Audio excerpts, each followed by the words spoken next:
The recent developments in Zimbabwe have raised concerns around the world. The international community has called for dialogue and a peaceful resolution in the country. The UN Secretary General Antonio Guterres appealed for calm and restraint in Zimbabwe after the military seized power. You're right that the developments are a little bit confusing right now, and we're trying to get the details on this. The Secretary General has been monitoring the evolving situation in Zimbabwe. He appeals for calm, non-violence, and restraint.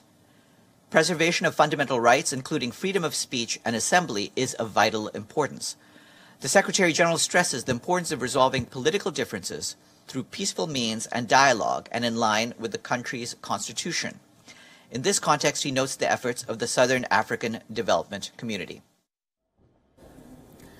The European Union also expressed concern over the developments and has called on all relevant players to hold talks to end the political instability in Harare. Indeed, we have seen the recent developments and the spillover, including in relation to the country's security forces. It is a matter of concern for the EU. We are following very closely what is happening on the ground, underlining that the fundamental rights of all the citizens need to be respected and the constitutional order and democratic governance to be upheld.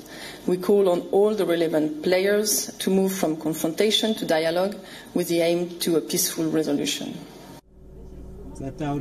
Meanwhile, Zimbabwe's military has told regional leaders that its move to seize power from President Robert Mugabe was not a coup.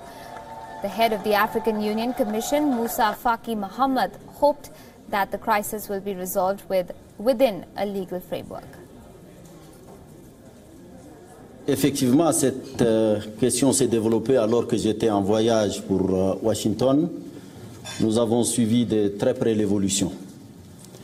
Les militaires ont affirmé qu'il ne s'agit pas d'un coup d'État. Et vous savez, au niveau de l'Union africaine, nous sommes contre tout changement anticonstitutionnel. Ça, c'est un principe. Both the United States and the United Kingdom are monitoring the developments and have urged restraint on all sides.